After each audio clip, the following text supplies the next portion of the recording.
This is the A to Z podcast. I'm Zach Jackson. He's Andre Knott. We're at Akron Jackson, at Dre Knott on most of your favorite social media platforms. We're at A to Z podcast.com, facebook.com/A to Z podcast. As always, we're presented by Cleveland Scene, by the Honeymoon Grill, by American Fireworks. All have been good to us for a long time. You guys have been good to us for a long time. All those places need your help in different forms and fashions right now. So if you can spare a few minutes, spare a few bucks, help them out. And if you're throwing a non-traditional graduation party, engagement party, wedding shower, whatever it may be, in these strange circumstances, American Fireworks, which is back open but is always open on AmericanFireworks.com, they will take care of you. Dre, how are you? For shizzle. I'm all right, man. I'm alive. I'm good. Governor's opening up shit. Curiosity of if this is going to be good, bad, or not. I'm on my own quarantine. I ain't going out today until I'm on my own quarantine. I was leaving it at that. I thought I was going to say something funny, and it would have been funny. But I got to be careful nowadays. Well, yeah, I'm going to be honest. I did have somewhere I wanted to start, but in typical A to Z fashion, here we go, off the rails already. Right. My bad. Because I did this. I went on with Ken and Raj this morning, and it was completely impromptu. I was driving this morning, listening. I texted them. They said, "Do you want to come on?" I said, "Not especially," but, they got none. They're filling 4 hours a day. Isn't that the worst thing about having friends that are on the radio? Yeah. But I said, listen, I can spare 20 minutes, right? And then as I was working this morning, I was listening, and I know we do it too, and I know that's what's going on, but the further we talk about things, everything is so uncertain, so fragile. That's a word I'm borrowing, I think, from Buster Olney. We don't know, right? So everybody's kind of talking in circles. Yes. And so, I want to be I want to be a positive person in life. That's always been my goal. That's always how I've lived. I've always felt like it's better to have a positive perspective than a negative perspective. And if you don't get that positive, you bounce back to make lemonade out of lemons. In this situation, you try. That's all. That's where I'm at. I know that, I see people today killing Blake Snell, and rightfully so. He sounds like I know the Players Association kind of told players, just keep it to yourself. Right. However you feel. Because there's no winning in this. Do I get where Blake Snell is coming from? Do I understand where Blake Snell is coming from? 100% I get what he's saying. But you don't got to tell everybody. Yeah. It doesn't have to be talked about. Because no one right now is going to take what Blake Snell is saying, the common person that has worries out of the wazoo right now, is not going to go, good for Blake Snell. Good for him that he's going to sit on his $10 million contract this year, his $50 million contract. If he wants, and to be honest, I'm on the player side more than I'm on the owner side. That's nor here nor there. But you're not going to hear one owner bust out with a quote like that. Have you ever? You think a billionaire is going to be like, shit, man, I might lose $20 million this year? You're not going to hear it. Right. You're not going to hear it. Well, that's the thing, Greg. What do we always say here? Presentation matters, right? Yeah. And the best advice you could give these guys is just stay out of it. If you get asked, if you do someone's podcast, or if you must tweet or do a chat or whatever it is, just say, hey, I'm staying ready because that's my job, is to stay ready. But all those decisions are made by people way above me, and I'll be ready next week, in 3 weeks, or whenever. I respect what's going on, right? That's 101, right? Right. Keep it simple, stupid.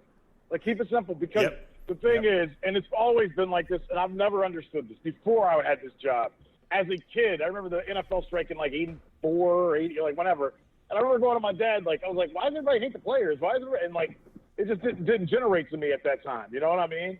And my dad's like, well, they're front and center. Those are the people that we know. He goes, most people don't know the owners. Nobody goes to a game for an owner.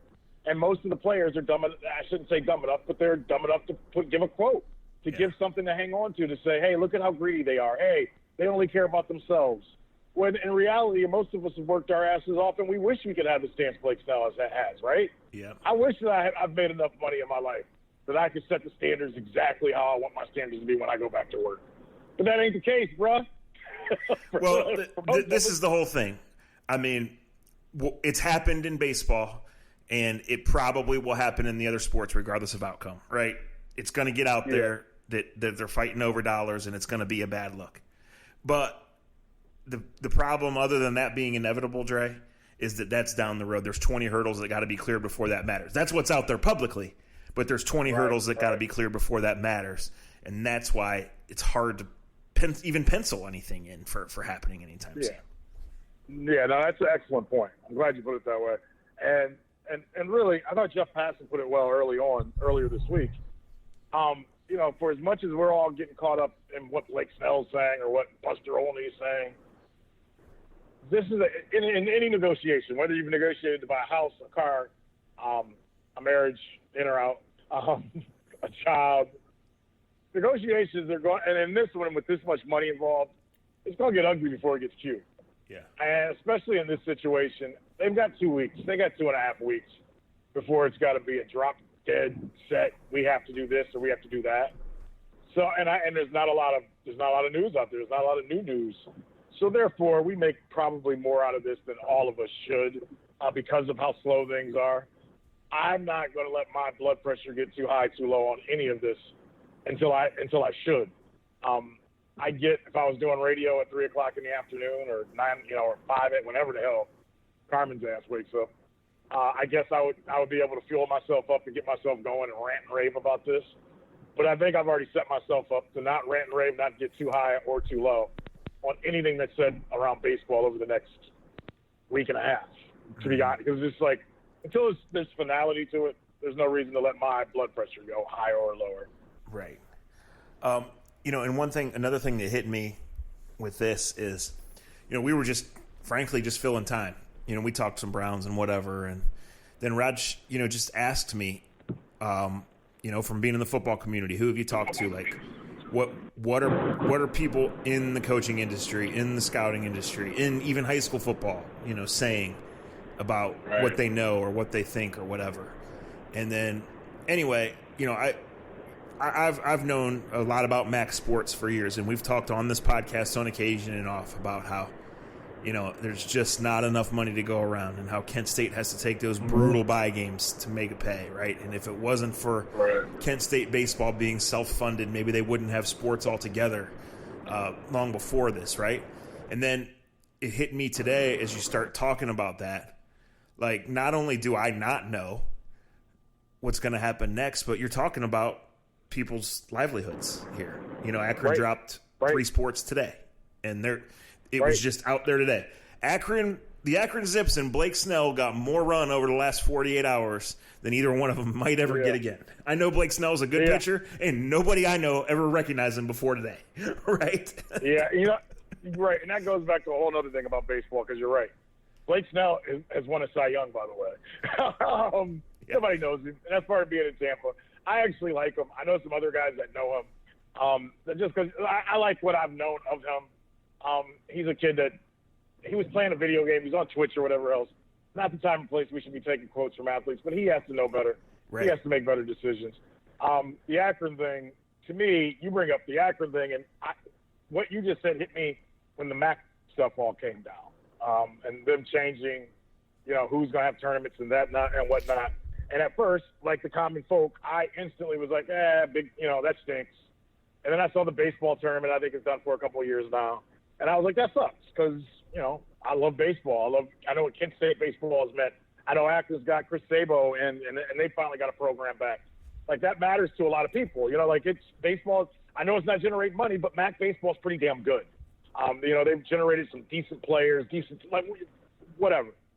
And then it didn't hit me again until I was watching the news later that night or reading something later that night, and I saw all the other sports that weren't going to have postseason tournaments. And I'm not a soccer fan. I think anybody listening to this podcast knows it. I got respect for it. It does nothing for me. And then when I saw and it hit me, I was like, man, Akron's soccer program has become a top 10, top 15 program. Now they haven't been as great as they were maybe 5, 6 years ago, but they're a solid program. And suddenly one of the best programs in the nation doesn't even have a postseason tournament in their own conference to win if they want to go to another tournament. And that freaking sucks. Yeah. Yeah, no, when the smoke clears on all this, a lot is going to change. That's for sure. And I think, I don't even think you need to follow it closely to see that universities need to do everything they can to say we're going to have in-person schooling and get those deposits and get those plans made. And then is it up to them? What really happens? Right. These are just the strangest times, and it's going to hit. It's already touched pretty much every aspect, every field that you're in, right? Right. Right. Where it's going to go from here. Sports, in a way, are back. And I know there's been a lot of speculation with the NBA. They've had some high-level meetings and a lot of leaks there, or a lot of details coming out. I shouldn't say leaks. Baseball was kind of the first to let the initial plan out, but UFC is back. No fans. It's been on TV 2 or 3 times. NASCAR coming back. No fans. German soccer this week, which will be on TVs here, so more people than watch it. But I don't know anybody that to a guy like you or I. Is there a difference in German soccer or Barca soccer and, I don't know, Italy? I'm not trying to be facetious to another. Well, yeah, it's to all me, the same. I'm just saying, if the soccer's on, it's just soccer to me. I don't know where the hell it's at. Well, to me, because I've been to a Premier League match now, so I don't follow it. I couldn't name but 6 players, but I can tell you that who's in the Premier League. What? Right. Oh yeah, I hear what you. their structure. I'm just saying, is. it's funny when you. Yeah, it's just funny when you're like, soccer, and and it's like. The average person would turn on TV and not know if it's in Berlin or Africa or West Akron. No, you're right. You're right. Here's this. We've come down this road, so let's talk about this. All right. I understand you want to be first. And Dana White and UFC, they are what they are. He is who he is. And he has been brash about the whole thing, and he's said somebody's got to be first, right? Right. But if you're these other leagues where it's not just an individual sport and it's not just, what is it? Everybody has 3 guys in their corner. So each fighter, each fight times 6 people or something like that they have to worry about. Yeah. Like, you'd love to be first for the attention. You'd love to be first to set the trend and excel and get back to making money and getting talked about and moving forward with your whole business. However, what is the risk of being first? Like a friend of mine is an administrator at a high school, and I'm not talking about Manchester here for those of you who are doing direct connections. And he basically said he was getting peppered by parents who were demanding some sort of drive-in movie theater or some sort of formal graduation ceremony. And his answer was, we hear you, and we would love to do that. But the moment we at X school pay for that to rent that facility, it's our event. And there's one thing that can go right, and there's 10,000 things that can go wrong. So we can't do that. And that's just where we are right now. Right. And it sucks that that's the thought process for the companies. Because as you said, all the being first stuff sounds great. If you're Dana White, until you're the first to have and they already did. They had a player that came up positive. And so far, no one else around there has come. And I think that may be, and I'm like I said, I'm going to try to be positive because I try to live my life in a positive tone. The one thing I'll give them, and I don't know and we don't know the end result, is they did have a guy come down with it. They were able to continue their whole thing last weekend. And knock on wood, so far, no one else has come back with the virus. And, slowly but surely, it looks like, because the one thing we heard about it, the NBA this week was they want to come back, and they kind of come to the conclusion that if they come back, the virus isn't gone. You're going to have, and I've said this to you in my situation. Yeah, I'd love to come back. I just want to know what happens if somebody gets it, or if I get it, or if a player gets it. Right. What is is the season over, or do we run away, put them in a bubble, and keep the shit going? What is the game plan for? Because I think the reality that we all have to come through to, one way or the other. And it doesn't, just because you come to a conclusion doesn't mean you like it or love it. But the conclusion that we all got to figure out is, if it happens, we're all going to, the conclusion we come to, we are going to have to live amongst this virus. It's just not going away anytime soon. There's precaution to take. There's other things to take. But, okay, if we're living amongst this virus, how are we going to live our lives knowing it's still here? What are you most comfortable with? Like, I've talked to people that run restaurants and bars.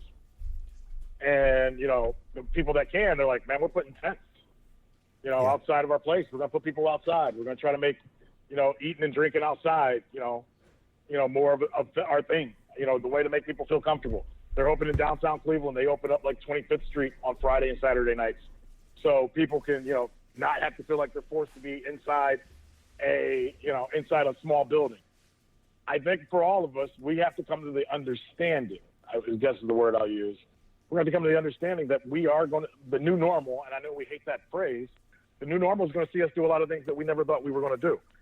The curve has been flattened, and now America needs to get back. And I hate how forceful we are about it, but it's like, how long can we keep sitting like this? And I understand that thought process. And I think for the NBA, they've kind of said to their players, if we come back in 2020, there's a chance people could get it. We can take all the testing we want and all the other stuff. There's a chance. And I just don't see how you quarantine or how you make players just live in a bubble. I just can't see a 40-man baseball roster and you tell them they're only going to their hotel, their place, or the ballpark. It sounds good, sounds great. But anybody out there got a mom, dad, girlfriend, sister, wife, kids, cousins, uncle, it's a lot to ask of 40 people. I think they're all going to be able to keep that same discipline with it. So it's going to be a part of our world. How comfortable you are with that, it's on you. There's no doubt about it. And that's the thing. Like, I forget who I was listening to today. Mike Trout's about to have a baby, right? He's saying you're really going to keep me away from my family for 4 months to play. Right. I mean, and this you can't do that. This is one of the handful of recognizable stars in the game. So it's right. Yeah, there's just so many layers to it. All right. Did you watch any of the UFC on Saturday or last night? Did not. I saw a little bit of the UFC from last night where the dude, his teeth were like rattling out of his face. Yeah. And they still kept him fighting. So, yeah. So a couple things on this. I know it made headlines because two fighters on Saturday said that they basically changed their in-fight strategy because with no fans, they could hear the announcers. And Daniel Cormier, who's a name been around for UFC, and I guess is going to fight Stipe whenever Stipe gets to go through a full training camp.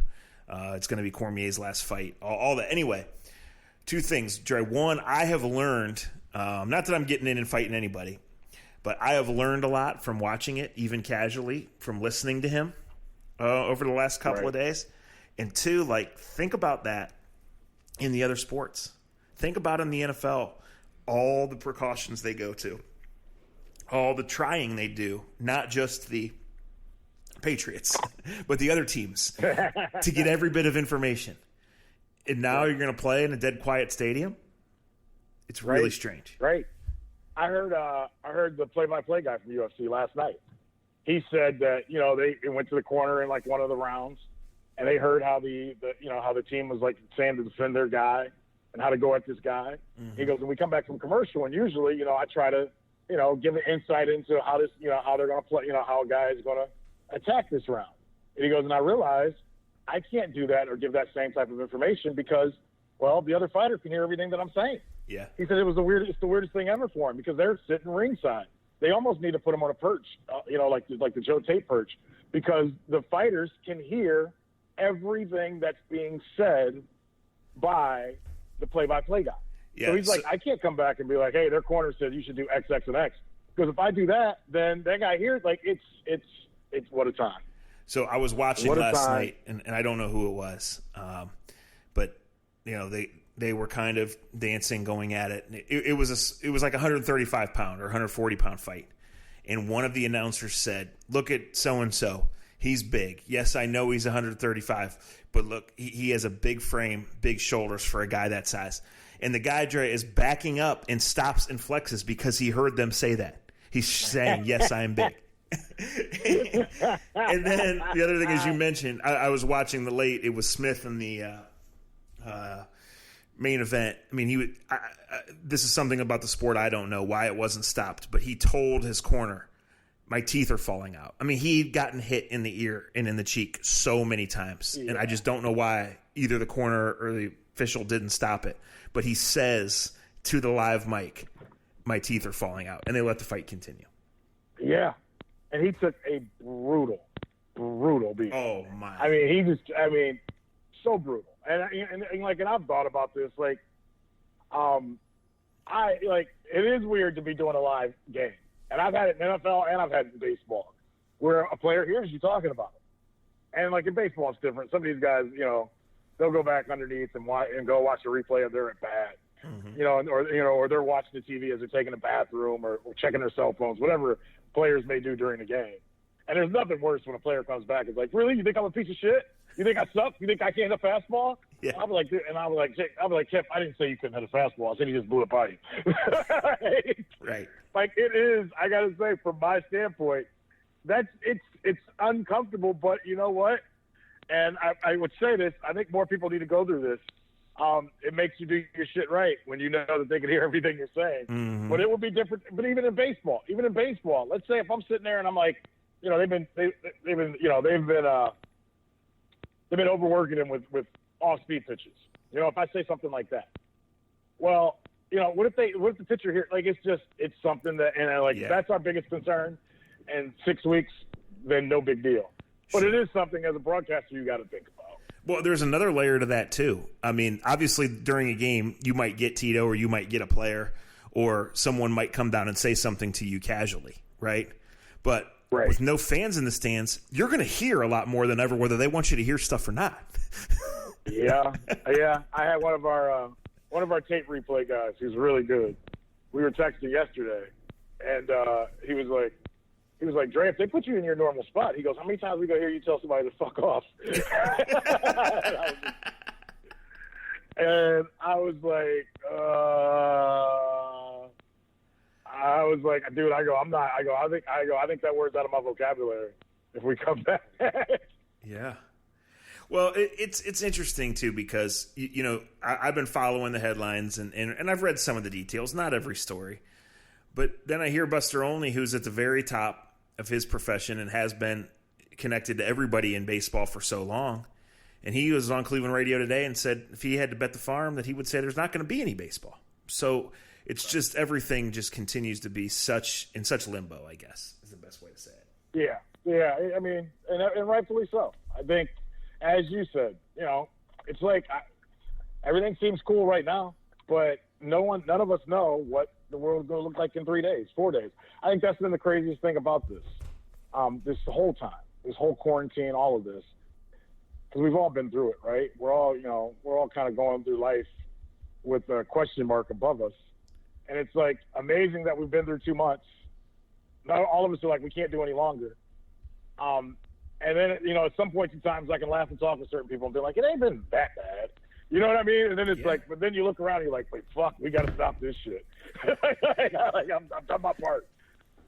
God, I hope we're getting closer to it being done. I guess so is the main thing.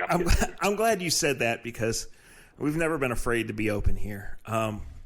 Like 4 weeks ago, 3-4 weeks ago, I would have told you, and I did. I don't remember if it was on here on the microphone or when nobody was around. Like I was losing it. The walls were closing in. I'm not good at sitting still. I'm not a routine-driven person, but I'm used to being busy. I'm used to being on the road. Right. I'm used to not having 2 days the same, let alone 22, right? I would say over the last couple of weeks, and like I said, I'm just sitting here talking about myself and my psyche. I'm much more at peace with what's going on and what I can and can't do and what I have to worry about. But it has been so hard for me to get motivated to do one fucking thing. Like, honestly. And some of that is just natural. Like, hey, we're going to clean out the car. We're going to do this. My mom will be like, call your grandmother. Or one day I'm going to have you help me with this. And it's just like, I feel like I have all these hours and days and I put them off. And, even when you're not doing anything, the clock still ticks. And then it's time to do something. Like today I sat at the computer for 2 hours and I probably wrote 2 sentences. What I wasted my time on or how I distracted myself, I couldn't tell you.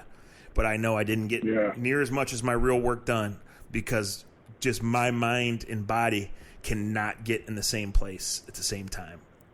Right now, they just can't. That's real. I'm with you. There are a lot of times where I sit there, like today I tried to ride the bike. And usually, it's just like anything else. It's like when you ice something or run, like you got to get through that first hill. You know, you got to get through that first 5-6 minutes. And then I can go for 45 minutes. I can go for an hour.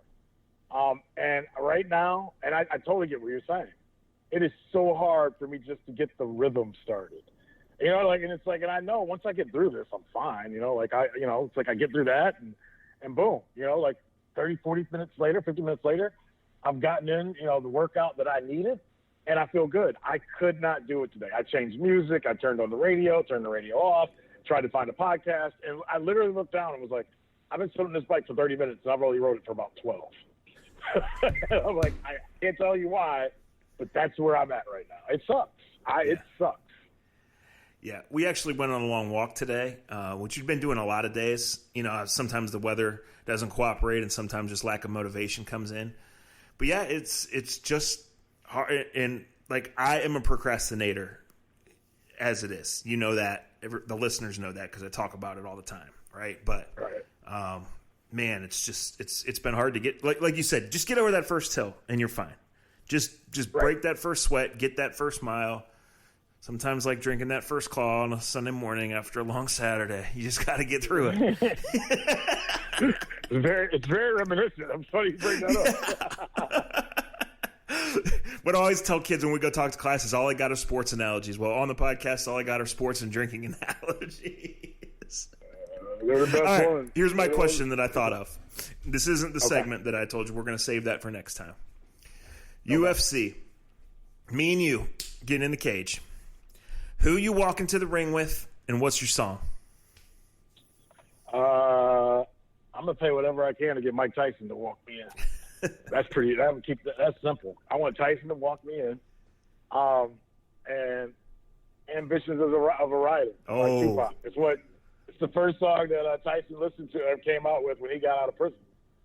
My ambitions as a rider. Oh yes, absolutely. It works. I can't deny it. I'm a straight rider. I'm a fucking rider. You don't want to fuck with me. What you got? Who you coming with? I'm coming with James Harrison. I don't know who else who's wearing the mask in my crew. My song, gosh, I don't know. Man, that's a really good one as far as like setting the scene and taking you back. And again, it's so weird without. I mean, obviously these guys get locked in to do this, but without the crowd to feed off of. And you know when you nail, it doesn't matter what kind of fight it is, when you nail a song like you just did with Ambitions as a Rider, all of a sudden you're into it. On the TV, in the arena, everything, right? Right. Gosh. I'm probably coming out to Cheeseburgers in Paradise.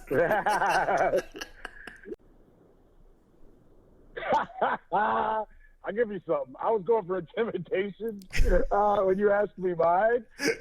But twofold, I got to say, Cheeseburgers in Paradise, I would not be serious for a fight. And maybe that's how you win a fight. You completely go in there with the opposite thought process to screw them up. But if you come in with Debo, a.k.a. James Harrison, I'd rather watch Tyson and Harrison fight, to be completely honest. Speaking of, and you and I are, like, I'm indifferent on this type of shit. But we were both in Pittsburgh the day that Muhammad Massaquoi and Josh Cribbs got knocked into 2020. I believe it was like a decade ago, to be completely honest. Did you hear what Mr. Harrison, Mr. 330 Power, had to say? Was handed to him by Mr. Tomlin the week he was, I want to say he was popped for what, 75, Gur? Yes. It was pretty big, whatever it was. And the Rooneys, you know, the Steelers are a legit organization. The Rooneys already came out and said it wasn't true, whether it's true or not. You know, listen, I'm not going to question James Harrison for several reasons. One being I don't want him showing up at my door. If me and you are going to fight, I want him coming on my side. I don't want him showing up at my door otherwise. Right. It's just like you're talking about. What do we start this podcast with? That athletes right now got to understand that there's not a good answer they can give if they're actually asked for their thoughts on coronavirus, right? What does James Harrison have, whether that story is 100% true or 100% false, what does he have to gain right now by putting that out there? Zero. Yeah. Or we're in a different phase, and I ain't trying to call athletes out. I'm not. I'm really not. But I hear a lot of ex-athletes getting loose with the lips, kind of, like they're getting, like everybody wants to be Stephen A. Smith, but everybody ready to deal with what Stephen A. Smith deal with. Kendrick Perkins, I'm looking at you. And Kendrick Perkins, I'll give credit to. He talks a lot of shit, but at least he'll say my bad, or I just think we're in a day and age where it used to be like 3 people that just said things for sensationalism. And now anybody that gets a microphone in front of them, and I'm looking in the mirror at myself because you're pointing a finger at somebody else, we're pointing back at you. There are a lot of people out there right now that we've given podcasts, social media sites, tournament polls to, that have no business talking the way they talk. Hey, any idiot can have a podcast. I would like to think, James, any idiot can have a podcast, and you and I are proof of that. Yes. I mean, because we've had James it for being James, right? But knowing James and knowing him, I don't think James says things just for popularity. I think James just doesn't give a fuck. Yeah. But he gains nothing in saying it. Yeah, like I can completely envision, and again, I'm not getting into it. Like I see Browns fans on Twitter, and again, it's just boredom, and it's something, I mean, it was like 9 years ago, right, Jay, or more? Right. Yeah, I think it was 2011. Like I said, it was 10, 11, right around there. Yeah. It's all the same at this point. Like I can see a scenario where Mike Tomlin said to James, "We will take care of that." Right. Right. I could even see a scenario, I guess, where it happened, but for it to come out on a random May day in 2020 is just so weird. And yeah. Well, let's even though Greg with 2 G's or 3 G's or how many ever G's he had got in trouble for the Bounty Gate stuff, I think most, and I'm not trying to put people down, I think most people that have been around or covered football or watched football, there's always been incentives, and I'm not okaying it. I'm not saying bounties are okay because they're not. But, I mean, I can go back, and I'll talk about what I know. I won't talk about what I know other teams did or what I've been told other teams did. But I can even say at St. V, I mean, we had a special teams T-shirt that you won every week. They do accept special teams player of the week. And it was usually if you had a big hit, you get made a fumble recovery, a return to a kickoff or punt, and different than getting handed an envelope if that's what happened. My point to this is, and I got to be careful, incentives happen on the AA level all the way to the big leagues, okay? Whether it's guys putting in $2 each or players putting in $200 each for their quote-unquote MVP of the game. Yes. That should happen. But it should stay in the clubhouse. And that's where I really have the problem with yes. If it's true, no business putting it up there. Yeah, that is the thing in the social media era. The line between what stays in the clubhouse and the locker room and wherever and what gets out there, even after a certain amount of time. You're exactly right. Yeah. And without putting words in your mouth, that we don't need. What you're trying to say about that special teams award is probably 6 of the 10 weeks it went for a headshot, right? Yeah. I mean, today it would get somebody fired. Yes. Right. If you made a hit that made the whole room, when we were watching the video, go, ooh. Yeah. I'm pretty sure you got an extra sticker or you got an extra T-shirt or you got that's, you showed up and showed out. We got to pat you in the back for that, baby. All right, so one more thought on going back to my walkout music. I don't think I've ever told you this. Let's play a little American Fireworks Glory Days. Remember, AmericanFireworks.com. So when I was playing hoops at Manchester, early on in my career, we would scrimmage with Buchtel. Buchtel was really good at the time. If you guys are not familiar with the Akron area, Buchtel is an inner-city school that I believe for decades has been 99% African-American. Is that fair, Dre? My man, I don't want to kill your story. Yeah. But for decades. For our lifetime, yes. Yes. And where I went to Manchester has been 98% Caucasian forever. Yes. They had a really good player, a guy by the name of Doylan Robinson, who went to Ohio State to play.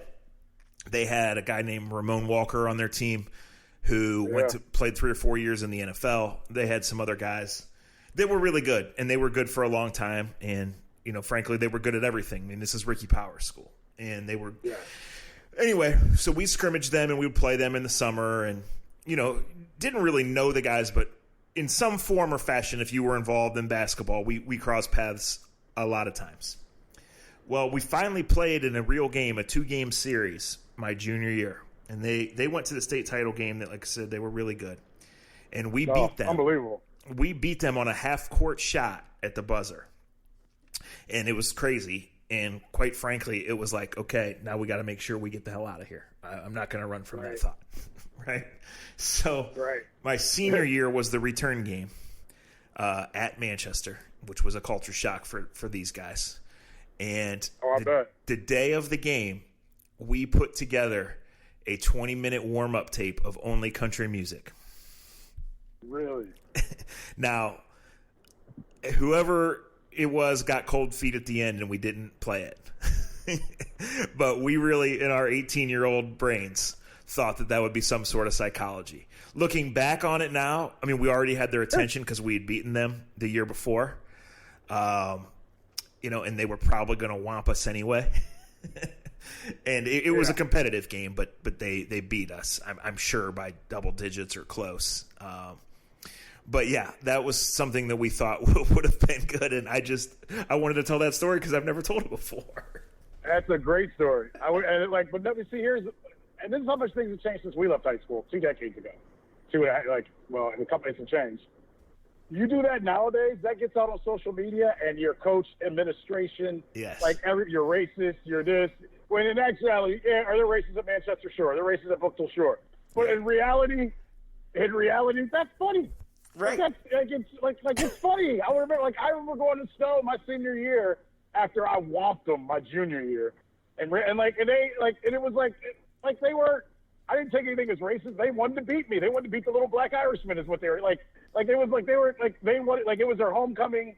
And I remember we went down with Graham Road going to Stowe High School, and it was lined with families for homecoming. But at the end, it was Kill 32 and had signs of little kids. I remember getting off the bus, getting the finger, people give me the finger, and it was the funniest thing ever. It hyped me up, and then they hit the shit out of me. Like you said, when you beat them the year before, they remember when you show up at their doorstep the next year. Well, and this is the line too, right? Kids will be kids, and competition will be competition, and gamesmanship is gamesmanship, right? We talked for years about. If you think the refs are against you, or the story I told about the sprinklers going on when Brookville came to Walsh that time, if you let that shit get in your head, you're beat. And that's what the Patriots have done for years. You told the story about all the things going on below Gillette Stadium. They won the pregame battle because teams had to take extra precautions. And whether it's true or not, when they kill the signal for 1/2 of 1 second and make you freak out, they've won that 1/2 of 1 second. Right, with the helmet cam or the helmet phone. But you're right, in this day and age, it travels quickly, and what's harmless stuff, and honestly, when you go 8 times out of 10, right, when you go from 16, 17-year-old Johnny All-Star, jock, tough guy, you later become friends with those guys that you played against. Yes. Right? You all go to college together. You all had a mutual friend, especially now where they transfer all the time and everybody plays travel baseball on 8 different teams and everybody plays on 6 AAU teams, And on social, because of social media, all the kids know each other too. Right. And they know their highlights. They know their highlight films and all that other stuff. I got a story to play off of that. And I may have told it on the podcast. If I have, I apologize. But it plays into this conversation. So my freshman year at St. V, and I'm obviously a light-skinned dude, and if you're wearing a helmet at the time, you didn't know if I was white or black, whatever. So we're playing Camp McKinley's 9th grade football team, and they looked like a varsity team. This is when McKinley was McKinley. This is 92, 93. This is when they were real deal Holyfield, and we go to center field or 50-yard line for the coin flip. I'm a captain. And I remember there's 2 black dudes, little black dudes. They're the same size as me. They were like, we're going to fuck your little black leprechaun ass up, bruh. And no one had ever talked. People had talked shit to me before on the football field, but never at the captains, shaking their hands. And it was so blatantly, I'd played against black dudes before. I grew up in the west side of Akron. But this was different. Because at 14 in your freshman year of football, and I didn't even play football my 7th and 8th grade year because I was, quote unquote, too big, and I was a running back and refused to play line. So I had gone 2 years without playing. So this is my 4th game playing, and I played baseball exclusively and basketball, but I still had it. And we get out there, and they were like, "We're gonna fuck your little black leprechaun ass up." And I remember like, did he really just say that? And our boy Tim Samples, who was our linebacker, who lived in Coventry, was a bad mofo. He goes, "Y'all ain't doing shit to any leprechauns." And I couldn't. And if anybody, you guys know me, I'd run my mouth when I'm asleep. I didn't say anything. It kind of had me shook because I remember looking at the rest of their team, and I'm like, man, they got 50 of these dudes. And literally, I'm thinking, am I going to be fast enough against these guys? So first half, and there's names, and I'm not going to put names on this because some of the names people would know, and I'm not putting freshman shit talk out there like that. But I played like monster back on defense my freshman year, and my first touchdown came. A bigger running back who ended up becoming a pretty big name comes through the hole. Our lineman's grabbing him, and rather than hitting him, I went Deion Sanders. I just ran up and took the ball from him and ran the other way. To the point that when you see it on film, I go 50 yards and score a touchdown, and you don't even see my first 30 yards running because they don't know where the ball's at. I literally just he was held up, and I just grabbed the ball and ran. And you can see the cameras 5 seconds later trying to find me, and I'm already in the end zone, and nobody is within 30 yards of me. To the point where I'm like, are they not going to give me the touchdown because of this? So that happened, and then I had probably 50 yards rushing in the first half, and they were hitting the shit out of me. And I remember my dad at halftime, as we were walking back out, he's like, "Hey man, protect yourself. You guys got the lead. Protect yourself." And my dad had never told me that, but that basically told me I was about to get fucked up. So we got the ball. We get the ball to start the third quarter, and we get backed up. I can't remember what happened on the kickoff. We're on the 10-yard line. It's 1st and 20, and I'm at the back of the end zone on Green Street, and as we come out of the huddle, I had an Italian linebacker named Bubba Lacaze. And Sal comes up and lines up at fullback and goes, "Touchdown, motherfuckers." And I'm the one getting the ball. And I'm dotting the I in the tailback position. And I can see all the eyes of every black dude on Camp McKinley go, "You hear this motherfucker? Did y'all hear him?" And Bob Butash hands off the ball to me. I make a guy miss in 3 yards behind the line of scrimmage. And I'm off. I go 90 fucking yards untouched. Now, it came off on the field I dotted the I and basically said, "I'm about to take this to the house, motherfuckers." I'm letting you guys know 30 years later almost, it wasn't me talking shit. It was my fullback. So fast forward, we win the game. It was one of the last freshman games I played. Fast forward to my freshman year in college.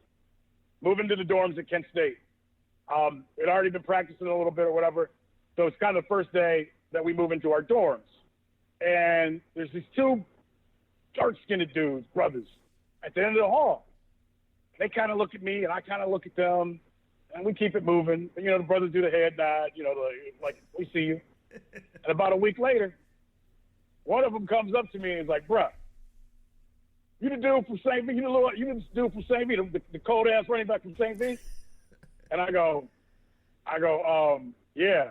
I go, "I guess."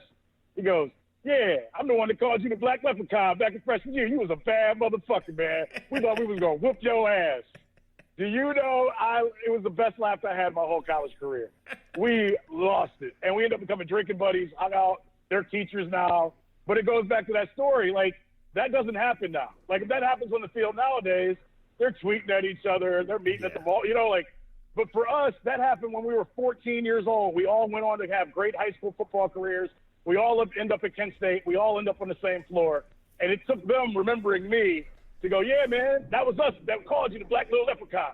It was I'll never forget it. It was one of the best moments of my high school career. One thing that the Last Dance has brought to light is players back then were friends, right? You just knew a lot less about it, right? Yes.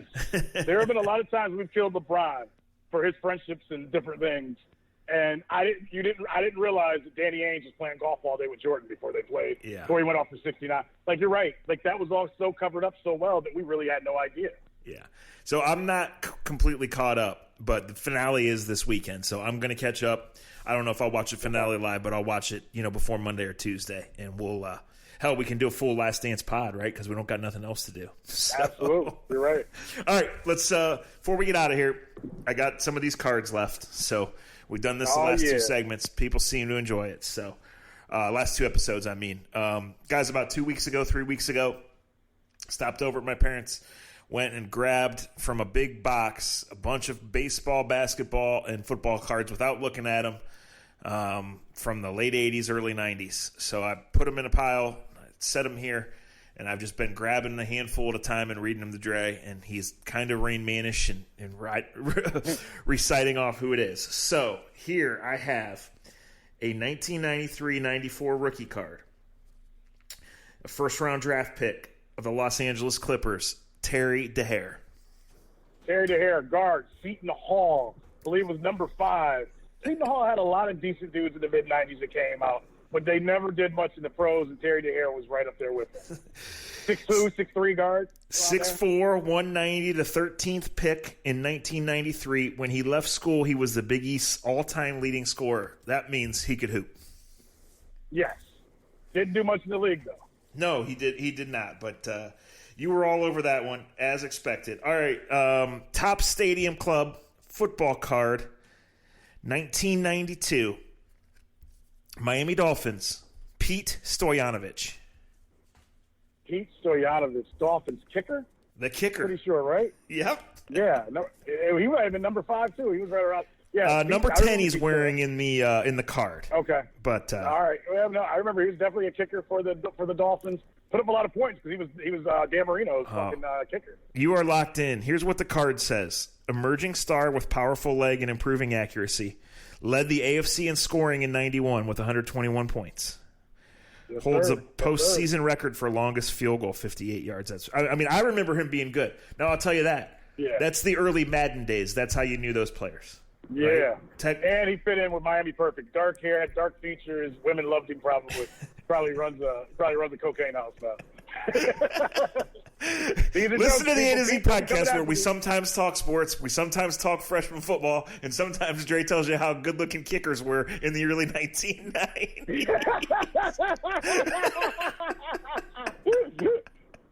Hey, speaking of, did you go to Perkins Middle School? I did not, but all my family did. Perkins no longer exists. Right, that's what I was going to say. I played Good Park last week, and we got off the exit, and I was like, holy shit, the school's not there anymore. Right. It's crazy, man. Have you seen Firestone High School, by the way? I've been in the new school once, but it was a few years ago now. That blows me away. All of that blows me away. It's crazy. All right, the next card is Jamal Mashburn. That's a gimme. That's too easy. Kentucky. That boy can get it. Okay. Mavericks. Here's one. Wait, is that a Mavericks? Is that a Mavericks card though? Because I'll give a quick story off. It's a rookie standout. He's not.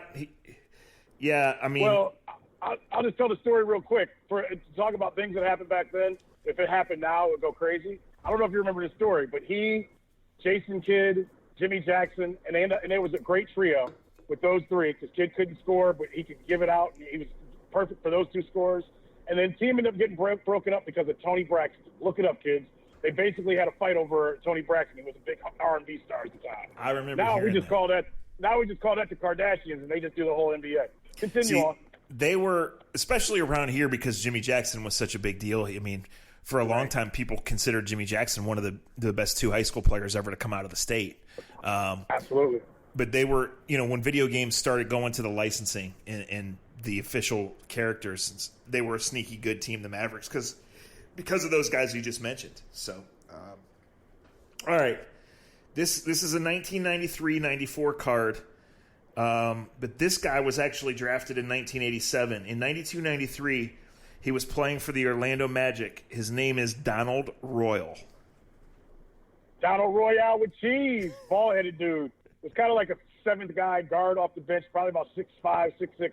I want to say went to a smaller school. He would put points up on you every once in a while, but more of just an energy guy that came off the bench for the Orlando Magic that had Dennis Scott and all my other favorite dudes back then. Yeah, he bounced around the league. He was 6'8", 210. I actually had him confused with Royal Ivy. for Royal Ivy was a guard. Yes. Guard, right? Yes. Donald Royal went to Notre Dame. I think he had a pretty long career. All right. Here's a question for you. This is a quarantine game. This isn't on the card. If you had to bet one of your children that Thurl Bailey ever averaged 18 points in an NBA season, would you take yes or would you take no? I would say yes. He did? Because I know pre Karl Malone, he was their good dude, yes. right? So let me explain this. This is better than the cards. So it is. My good friend's got triplets. Two of them are boys. They're like sixth grade, something like that. And they're not as nerdy as you and I, but they know their sports. Right. And because they play 2K and Madden and MLB The Show, they know their stuff. So I adapted this game from a long time ago that we used to play on car rides and frankly, on drinking when there was no girls around, which was most of my drinking career. Right. It was called the Name Game. And so it'd be as simple as this. It would be I would say Orlando Magic, right? And you would say, Shaquille O'Neal or Penny Hardaway, or you would say Orlando Predators, or you would say Barberton Magics, and then I would have to come back with Alvin Robertson, right? Or something along those lines. Right. And we go. So during one night in quarantine, sitting in the garage over at my buddy's house, who lives right up the road from me, it was me, him, and his two 12-year-olds, and it got around, and he said Damon Bailey, and he was so proud of himself. And I said Thurl Bailey. And the kids were like, who? Huh? And so we looked it up. We went to his basketball reference page, and we looked it up, and we couldn't believe that. And then he calls me about a week. This was several weeks ago.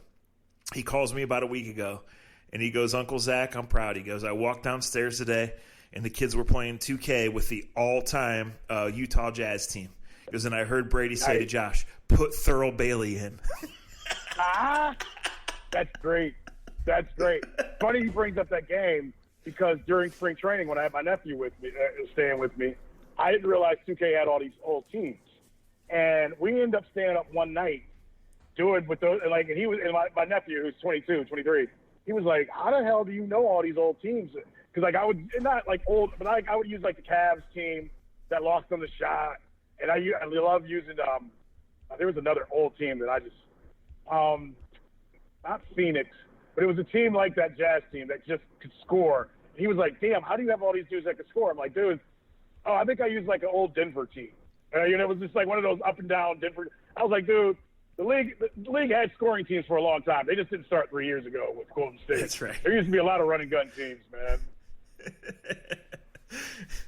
All right, one more card. We got a Topps football card here from 1987. We have defensive end from the Cincinnati Bengals, Ross Browner. Oh, Ross Browner's part of the Browner family. Yeah. He had a brother that I believe played safety for Seattle. I want to say I don't want to go too far. They may have a connection to Ohio, too. Warren, Ohio. I want to say the Browners. Ohio, yeah. Yeah. Warren, Ohio, home of a lot of good players. Yes. But the Browner family, they were big boys, too. I want to say the brother that played safety for Seattle was a stud. Was one of my favorite players. But, yes, I know that name. I can't remember the career nearly as much there, but I remember his brother. I'm going to Google it and cheat, but before I do, I think you're thinking of Joey Browner, correct? Joey, it may be, but I'm pretty sure they're related. I'm pretty sure. Yeah. They're Warren, Ohio. Ross was a first-round pick of the Bengals in 1978 out of Notre Dame. Wow. Joey Browner, yes, was a strong safety with the Vikings for 9 years. Yeah, that's what it was, Vikings, not Seattle. But and they had really good. They had some relatives come out semi-recently. I want to say Max Starks from the Steelers was related to the Browners. He is really, yes. That matches up. It's someone like that. It's a big lineman or someone like that. Yeah, Browner family was. Yeah, guys, I've been quarantined for 40 years, so this is how I know this shit. But anyway. We should call this the A to Z nerd moment. Brought to you by the Ohio education system. All right, so a couple quick things before we get out of here. To our friends in radio who have to do this for hours every day, God bless you. To our friends listening, whether you're on the treadmill or fell asleep on the couch or whether you're working, driving, whatever you're doing, thank you for listening. Thanks for sticking with us. We had a little break in the middle tonight and we talked, like, we want to continue to do this at least once a week. You know, when we have something to do, you know, or something to talk about, we'll certainly do it. We look forward to getting back to doing it more frequently. We just don't know. And as far as having guests, we have to be in the same room. And, you know, I think we're getting to the point where we can maybe do that. It's there. Just logistically it's difficult. And then to line up the guests at a certain time. So, you know, potentially we could use a different scenario. But as you longtime listeners know, the more technology you stick on my lap, the more chances I fuck something up. So we know this setup works once a week, twice a week. Thanks to you guys. Thanks to American Fireworks, to Scene, and to Honeymoon Grill. And, you know, we'll just see. Dre, I'm going to tell you, it's supposed to be nice Saturday, so I'm not sure I'll still be awake for UFC. But come Sunday, I'll watch NASCAR. Not because I know a thing about the sport, but because it's on TV. I can't wait. Cannot wait. Yeah, it's going to be an interesting weekend. I mean, they're racing like every other day, too. It's not like it's just like Saturday or something. Yeah, there's when they come back, there's 4 races in 10 days or 11 days, something like that. So. Yeah. So here we go. And by next week, I think baseball will be in a better place. I hope. We'll see. It's not even in a bad place right now. Just hopefully players just shut up. That's to me, that's all. Just don't talk. Yeah. You know, just don't talk. It's very simple. It's fragile. So let's leave it at that. Yes. It's a good word for it. You stay that way. I say konnichiwa to the black little leprechaun. I can't wait to text you that. Wait a second. I think I've been doing that for years. Just don't tell on me. All right. He's Andre. I'm Zach. We'll talk to you next time on A to Z.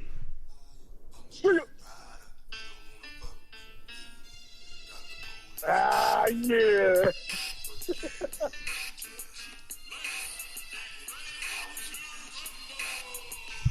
What's going to happen when you get to the ring and you go against me and I'm all reach? 0 endurance, 0 power, 0 stamina. I'm going to sit myself with that hamburger song. Come on. Thanks for listening, guys. Talk to you next time.